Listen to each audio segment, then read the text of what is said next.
한번 좀 작성을 해봤거든요. 무턱대고 플래너 덜컥 사서 여기에다가 나 뭐 해야지 뭐 해야지 이렇게 적다 보면 사실 딱 떠오르는 게 없을 수도 있고, 보겠다는 것보다는 지금 현황을 돌아보고 내가 지금 어떻게 살고 있지? 내가 어떻게 하고 있지? 그래서 오늘 준비한 건 12주짜리 계획을 세울 때 있어서 준비를 하는 그 단계를 여러분께 보여드리려고 합니다. 휴가철이 끝나가고 있습니다. 이 타이밍에 우리 일상으로 복귀를 하고 또 우리가 그동안 했던 것들을 다시 손에 쥐게 되는데 이게 조금 어렵잖아요. 그런데 이 타이밍에 좀 나의 일상을 좀 다잡고 또 새롭게 무언가를 시작해 보기가 오히려 좋은 시간인 것 같습니다. 그래서 저는 원래 새해 계획을 세우잖아요. 그러면은 한 10월이나 11월쯤부터 워밍업을 시작을 합니다. 그런데 한 8월에 12주짜리 계획을 세워보는 건 어떨까요? 그래서 오늘 준비한 건 12주짜리 계획을 세울 때 있어서 내가 무언가를 좀 준비를 하는 그 단계를 여러분께 보여드리려고 합니다. 그래서 제가 한번 좀 작성을 해봤거든요. 내가 정말 어떤 부분들이 필요하고 아니면 지금 내 상황에서 불필요하고 이런 것들을 좀 가려서 효율적으로 아니면 더 내가 더 가치 있는 하루를 보낼 수 있게끔 돌아본 다음에 거기에서 내가 원하는 것들을 가지고 앞으로 내가 어떻게 해봐야겠다 이렇게 세워본다면 좀 그 시너지가 날 것 같아요. 나쁜 것들은 줄이고 좋은 것들은 높이면서 그만큼 나에게 확보된 시간이나 어떤 나의 욕구나 이런 것들이 좀 더 잘 굴러갈 수가 있을 것 같거든요. 그래서 오늘은 이 프레임 어떻게 만들었는지를 같이 보면서 그런 얘기들을 할 거고, 그 다음에는 제가 실제로 플래너를 작성하면서 그 제 기준에서 어떻게 나왔는지 그런 것도 좀 적어 보도록 하겠습니다. 그래서 일단 이 목표는 뭐냐면 거창한 미래를 내가 만들어 보겠다는 것보다는 지금 현황을 돌아보고 내가 지금 어떻게 살고 있지? 내가 어떻게 하고 있지? 미처 깨닫지 못하는 부분들이 있을 수 있잖아요.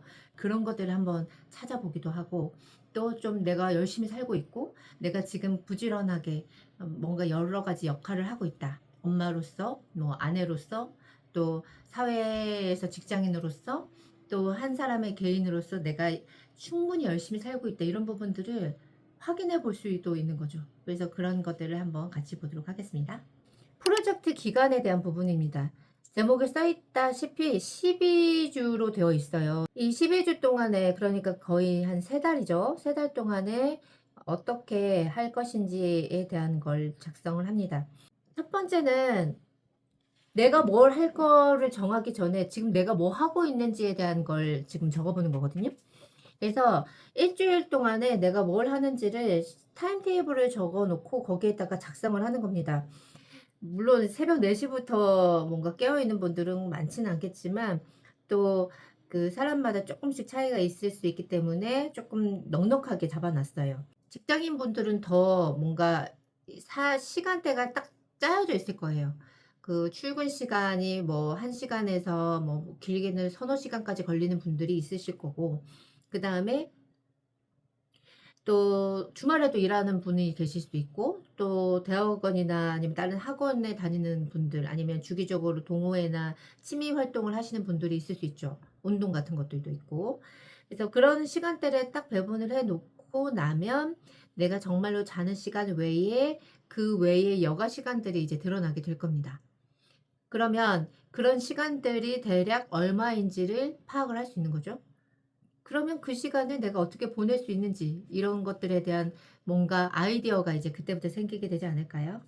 그래서 주로 에너지가 쓰이는 곳은 어디이고 또 나도 모르게 새어나가는 시간은 언제인가. 뭐 대개는 이제 지쳐서 오죠. 저 같은 경우는 퇴근을 하면 저 같은 경우는 한 2시간씩 통근 시간에 걸렸던 적이 있는데 그것도 10,000원 지하철을 타죠. 그 퇴근 시간대에 걸려 가지고 막 9호선, 2호선 이런 거 타고 이제 집으로 오면 녹초가 됩니다. 쉬면 좋은데 계속 뭔가 이제 죄책감을 가지면서 뭐 텔레비를 본다든가 아니면 핸드폰을 본다든가 이렇게 뭔가 조금 '쉬어야 된다. 나는 무조건 놀아야 된다.' 이런 강박이 있었나 봐요. 또 일주일 전체적인 만족도나 이런 부분들을 한번 세워 볼 수 있겠죠. 플래너를 작성하시는 분들은 처음에는 만족도가 낮게 시작합니다. 근데 이제 작성하면서 내가 지금 어떻게 살고 있고 또 이렇게 쓰다 보면 중간에는 내가 그래도 조금 이런 식으로 조금 지혜롭게 살고 있네. 이렇게 보다 보면 좀 만족도가 올라가더라고요. 그래서 이제 스텝 2로 가게 되면 이렇습니다. 개인과 사회 그리고 가정, 삶의 환경 이 세 개의 축이 있어요. 어떤 사람에게는 지금 당장 나의 건강이 제일 중요할 수도 있고 또 어떤 사람에게는 지금 내 코앞에 나와 있는 내년엔 이제 내가 승진해야 되는데 아니면 이제 계약 기간이 끝나가니까 다시 재계약을 할 것인지 아니면 이직을 할 것인지 뭐 이런 부분들에 대한 고민이 있을 수 있죠, 커리어. 그리고 또 뭐 대학원 진학이라든지 유학이라든지 이런 좀 큰 변화를 앞두고 있는 분들이 있을 수 있죠. 또 가정 뭐 나의 삶의 환경에서도 주택 문제라든지 아니면 가족과의 어떤 갈등이라든지 이런 것들이 좀 크게 와닿는 시기가 있을 수 있습니다. 정리정돈이나 청소나 이런 문제는 항상 안 할 수 없는 부분이잖아요. 근데 그걸 어떻게 좀 슬기롭게 잘 해낼 수 있는가. 그래서 저는 그 되게 살림을 잘하시는 분들 보면 집이 굉장히 정갈하게 정리되어 있고 또 그 요리나 이런 부분들도 되게 그 맛깔스럽게 또 알뜰하게 잘하시는 분들이 있잖아요. 근데 그런 분들에 대한 그 지혜와 지식 이런 것 정보를 좀 잘 정리를 해서 그때그때 급조하지 말고 조금 미리 좀 채워두면 나중에는 오히려 시간을 더 아낄 수 있더라고요. 그 세 개의 축인 개인, 사회 그리고 가정, 삶의 환경 여기에서 조금 더 세분을 해봤거든요. 그래서 건강, 나만의 시간, 성장, 그리고 커리어, 사회활동, 그리고 정리정돈, 관계, 재정. 재정은 이제 그 돈과 관련된 거죠. 저축이라든지 아니면은 대출이라든지 좀 이렇게 굵직굵직한 그런 그 라이프 주기에 따라서 나가는 것들이 있잖아요. 그런 것들에 대한 것들을 지금 살펴보는 거죠. 아, 나는 이번 프로젝트에서 어느 정도 저축을 늘려보고 싶다. 아니면 투자 계획이나 이런 부분들에 대한 거를 좀 해보고 싶다. 이렇게 생각을 해볼 수가 있는 거고. 또 정리정돈이라고 하는 건 나는 그동안 추억이나 이런 부분들 때문에 물건을 잘 버리지 못했는데 이런 것들을 이참에 한번 정리를 해서 조금 미니멀 라이프를 한번 해봐야겠다. 이렇게도 볼 수가 있겠죠. 사실 이 사회적인 부분은 커리어 사회 활동에 대한 부분은 그 노션이라든지 다른 그 회사 그 다이어리 같은 것들을 별도로 사용하시는 분들이 많습니다. 근데 굳이 이거 개인, 사회, 가정, 삶의 환경을 하나의 플래너 안에다가 적어야 될까? 이렇게 생각을 할 수도 있는데 일단은 저는 좀 플래너는 간편하고 좀 그래야지 더 손이 가더라고요. 그래서 저는 이제 한 달짜리로 많이 씁니다. 그래서 뭔가 완결이 되고 정리가 되고 그 다음으로 넘어가는 게 좀 부담도 적으면서도 이 안을 조금 더 채워 나갈 수가 있더라고요. 그런데 이 사회적인 부분들을 집어넣는 거는 뭐냐면 내 개인의 어떤 그 나의 발전이나 이런 것들을 스스로 확인해 볼 수가 있는 거죠. 업무적으로 회사에서 쓰는 그런 그 일정이라든지 프로젝트나 업무 일지라든지 또 그 회사 메모를 하고 회의록을 작성하기 위한 그런 수첩 말고 이거는 이제 내가 앞으로 연봉을 어떻게 올려갈 것인가, 나의 그 커리어를 어떻게 발전시켜 나갈 것인가, 뭐 이런 것들인 거죠. 그래서 조금 더 나에게 좀 더 도움이 될 만한 그래서 요런 것들을 나중에 나의 어떤 그 카드로 쓸 수 있게끔 뭐 나중에 연봉 협상할 때에도 내가 어떤 부분들에 대해서 어필을 할 것인지 그러려면 어떤 것들을 만들어야 될 것인지 이런 것들을 이제 조금 해 놓는 그런 역할이라고 저는 생각을 하고 씁니다. 그래서 이런 것들을 조금 적어 보고 이 안에서 한번 이렇게 세 가지를 추려 볼 수가 있어요. 첫 번째는 더 잘하고 싶은 거. 다듬는 거. 내가 이미 잘하고 있어. 근데 그것 중에서 좀 더 내가 더 잘하고 싶다. 이런 것들을 해볼 수 있고요. 두 번째는 이거는 내가 조금 고쳐야 돼. 내가 이거는 조금 이번 참에 줄여서 뭔가 좀 더 긍정적인 변화를 만들고 싶어. 이런 것들이 있을 수 있죠. 내가 이번 달에는 조금 소비가 많았다. 불필요한 소비가 많았다. 이럴 때 조금 줄여봐야지. 뭐 이런 생각을 해볼 수 있겠죠. 그리고 또 세 번째는 새롭게 도전하고 싶은 겁니다.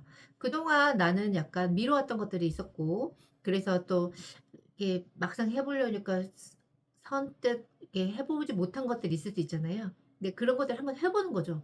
혼자서 혼자의 작은 프로젝트로 12주 동안에. 그런 것들을 이제 넣어보는 거죠. 저 같은 경우는 이렇게 유튜브를 하지 않았습니까? 그래서 이런 것들을 좀 더 발전을 시켜봐야겠다. 그러면 어떤 것들이 도움이 될까? 이런 것들을 이제 막 생각을 해볼 수가 있겠죠. 그래서 이 세 가지 중에 이번 내가 앞두고 있는 12주 동안에 어떤 거에 집중을 할 것인지를 한번 선택을 해 보는 겁니다. 모든 걸 다 할 수는 없잖아요. 일상적으로 우리가 계속 해왔던 것들은 유지하되 내가 어떻게 좀 확보한 아까 여분의 시간, 그 시간에 이 프로젝트에 집중을 해서 뭔가를 해 보겠다. 이렇게 볼 수 있는 거죠. 그래서 그거를 선택을 하는 거죠. 이제 스텝 3로 넘어가면 목적지, 단계별 실행 전략 설계를 합니다. 예전에 제가 그 회사에서도 기획 업무를 담당을 했어요. 그러다 보면은 이제 사업이나 프로젝트에서도 이제 계획을 하잖아요. 그런 부분들이 조금 들어가서 약간 딱딱하게 느껴지실 수도 있는데 그래도 좀 해 봐야 됩니다. 이걸 하고 플래너를 쓰는 것과 막연하게 쓰는 거는 정말 차이가 크거든요. 자, 이렇게 해서 보면 이렇습니다. 크게 세 가지 내용인데요. 내가 어떻게 되고 싶다라는 꿈이 있어요. 드림. 아, 나는 되게 좀 영향력 있고 조금 사람들에게 어떤 도움이 되는 그런 유튜버가 돼야지. 이런 꿈이죠. 그러면은 그거를 가기 위해서 실행을 하기 위한 그 과정에 이제 중간중간에 들어가는 겁니다. 그래서 4주 후의 모습, 8주 후의 모습, 12주 이제 완결이 되었을 때의 모습 이런 것들을 단계별로 이제 상상을 하는 거죠. 이때는 내가 정말 괜찮은 유튜버가 됐다라는 거를 어떻게 확인해 볼 수가 있을까를 본다면 여러 가지가 있을 수 있죠. 뭔가 뭐 팔로워 수가 는다던가 아니면 조회수나 시청 시간이 늘어난다던가 아니면은 조금 호감의 어떤 댓글들이 생기기 시작했다던가 이런 것들을 기준으로 삼을 수가 있겠죠. 이제 매일 또는 매주 내가 이제 주기적으로 이 프로젝트를 위해서 실행을 해야 하는 것들이 이제 여기에 작성을 하는 겁니다. 나 그냥 살 빼야지 보다는 내가 살을 빼기 위해서 어떤 행동을 할 것인지를 정해야 되는 거죠. 내가 좋은 유튜버가 돼야지 하면 내가 좋은 유튜버가 되기 위해서 어떤 행동을 해야 되는지의 실행 내용을 적는 겁니다. 한 두세 가지를 잡아봤습니다. 그 다음에 이제 마지막 네 번째는 이겁니다. 자, 그렇다면 내가 아까 첫 번째 써봤던 그런 타임테이블 있잖아요. 일주일치. 거기에다가 배정을 시켜버리는 겁니다. 내가 뭘 할지, 언제 뭘 할지, 이런 걸 배정을 하는 겁니다. 저 같은 경우는 지난달에 밥 먹고 산책해야지, 이렇게 했거든요. 그러니까 밥 먹고 설거지하고 산책하러 나가는 겁니다. 그래서 대개는 우리 동네 그 공원 같은 데를 도는데 한 바퀴 뺑 돌고 오면 40 분에서 50분 정도 걸립니다. 근데 땀이 흠뻑 나죠. 날씨도 그렇고 조금 파워워킹 하다 보면. 그리고 주변에 러닝하시는 분들이 굉장히 많아요. 그러다 보면 뭐 따라 뛰기도 하고 이렇게 되기도 합니다. 근데 또 시간이 안 되는 날 아니면 비가 엄청 많이 온 날이 있었는데 그때도 일단 나갑니다. 일단은 나갑니다. 그래서 정말 한 바퀴 뺑 40 분까지는 못 하더라도 일단은 나가게 되더라고요. 그렇게 하다 보니까 약간 리듬이 생기는 거죠. '아, 이제 밥 먹었으니까 나가야지. 아, 나가기 싫다. 그래도 나가야지.' 이렇게 되는 겁니다. 그러니까 핵심은 이거예요. 내가 뭘 하고 뭘 할지 어떤 그 맥락을 만드는 트리거를 앞에다가 만들어 두는 거죠. 일단은 '운동화를 헬스클럽에 가야지.'보다는 '운동화를 일단 신어야지.' 이런 식으로 약간 좀 쉬운 걸 앞에다가 두고 '에이 이왕 신은 김에 가지 뭐.' 이렇게 되게끔 만들어 주는 걸 여기서 하는 거죠. 예를 들어 아까 제가 유튜버 한다고 했잖아요. 그러면 일단은 그 방송 녹화를 할 만한 환경을 구성을 하는 거죠. 그리고 거기에 일단 앉는 걸로 시작을 하는 겁니다. 그래서 내가 생각했던 것들 정리하고 블로그에 올렸던 내용들을 조금 한번 영상으로 한번 담아 볼까? 이런 식으로 이제 메모를 하다 보면 카메라 켜는 거죠. 그런 식으로 해서 어차피 지금 봐주시는 분들이 아직 없을 때 막 이것저것 해 보는 거죠. 그리고 '아, 저 사람 되게 웃긴다. 별 시덥지 않은 얘기하고 있다.' 이렇게 하더라도 그래도 좋아요 눌러 주시는 분들이 한 분씩 계시거든요. 그러면은 또 흥이 나서 할 수 있겠죠. 그런 식으로 이제 시간을 분배를 하는 겁니다. 그래서 여기에다가 이렇게 집어넣고 나면 그다음에 이제 그때그때 그 플래너를 적게 되는 거죠. 이제 나는 목표도 생겼고 그러니까 여기에다가 내가 뭘 할지도 적을 수 있죠. 그다음에 이제 다달이 뭘 할지 여기에다가는 이제 쓰기 나름인데요. 이건 다음 시간에 제가 어떻게 썼는지를 보여드릴게요. 그래서 또 이렇게 세부 목표들도 적을 수 있죠. 그래서 여기에는 저는 아까 보여드렸던 8가지 나의 그 내용들 있잖아요. 그런 것들을 목표를 적습니다. 실제로 어떤 걸 적었었냐면 지인들에게 3번 이상 안부 인사하기 뭐 이런 거를 내가 그냥 적어 놨더니 실제로 하게 되더라고요. 근데 막연하게 그냥 '아우 또 오랜만에 선생님들한테 연락드려야 되는데 찾아뵈야 되는데.' 이렇게 생각하는 것보다 3번 이상 해야지. 이렇게 하면 카톡이라도 하게 되더라고요. 그런 것들을 여기에다가 한번 적어 보는 거거든요. 그래서 오늘 그 보여 드렸던 이 워크지 같은 경우는 이것들은 제가 이제 게시판에다가 아니면 제 블로그 같은 데다가 올려서 어 확인해 보실 수 있게끔 할 거고요. 또 뭐 궁금한 사항이라든지 이런 부분들은 댓글로 남겨주시면 제가 소중하게 읽어보고 열심히 한번 해보도록 하겠습니다. 감사합니다. 다음 시간에 꼭 봐주세요. 구독, 좋아요 부탁드리겠습니다.